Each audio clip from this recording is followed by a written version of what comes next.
Solving radical equations. So solving a radical equation means you're going to solve for x. So you first have to get your radical by itself. So we're going to divide by 4. Now the inverse of a square root is to square it because it will cancel it out. So you have to square both sides to get rid of the radical sign. So on the left side we have 9 over 16, which equals x. When you have a radical, it is very important to plug it back into the equation and verify your answer. So 3 equals 4 times the root of 9 over 16. 3 equals 4 times 3 over 4. So 3 equals 3, this works.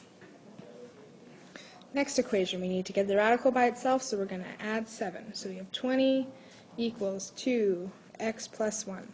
Now we're going to divide by 2. So 10 equals x plus 1. Square both sides, so we have 100 equals x plus 1. And subtract 1. So 99 is equal to x. Plug it back into the equation. So 13 is equal to 2 times the square root of 99 plus 1 minus 7. 99 plus 1 is 100. Square rooted is 10. Times 2 is 20. 20 minus 7 is 13.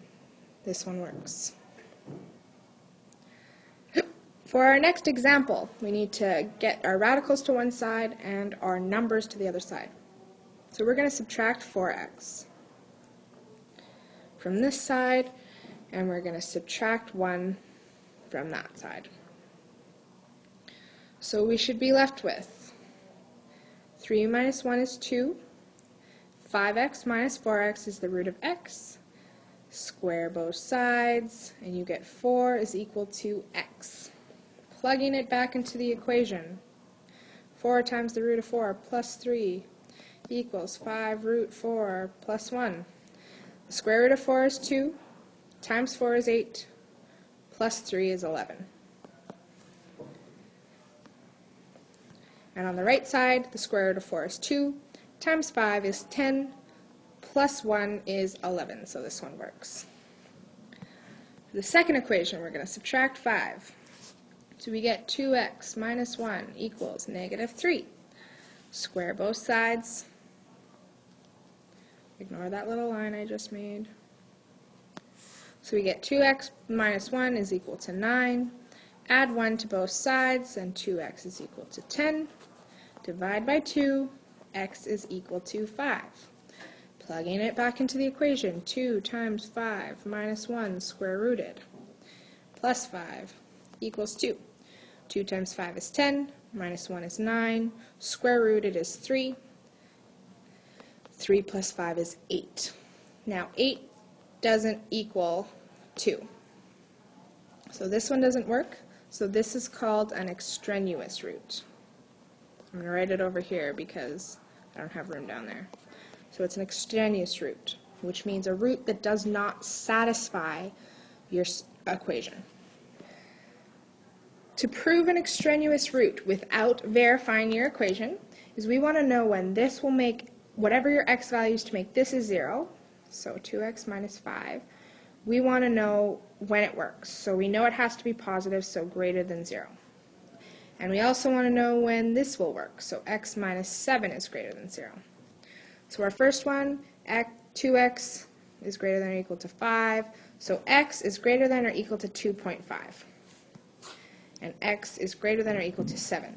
So we know for the entire equation to work, x has to be greater than or equal to 7. Otherwise, it won't work. So now we can check to see if there's an extraneous root. So we're going to take our equation, except it's a minus. 2x minus 5 equals x minus 7. Square both sides.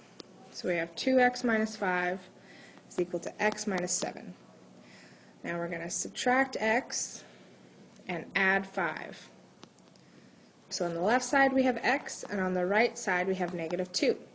Now because negative 2 does not fall in the region that works, greater than 7, this will be an extraneous root.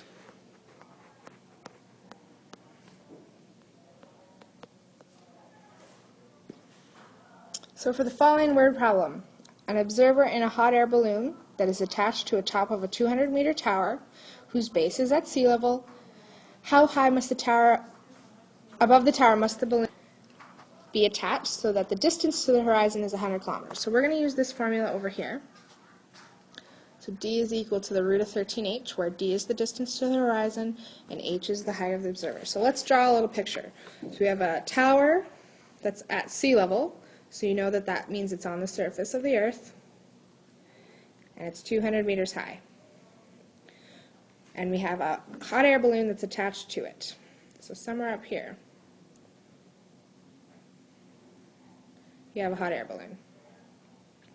We want to know that the observer's distance, so whoever's in the hot air balloon, the distance from them to the horizon is 100 kilometers.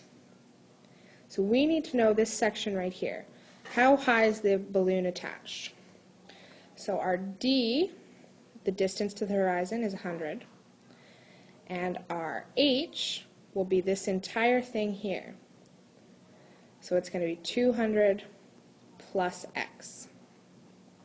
So we're going to substitute this in. D equals the root of 13h. So d was 100 equals the root of 13 times 200 plus x. Square both sides. We get 10,000 is equal to 13 times 200 plus x. From here we can divide by 13. So we have 10,000 divided by 13 is equal to 200 plus x, and subtract 200. So if you type this in,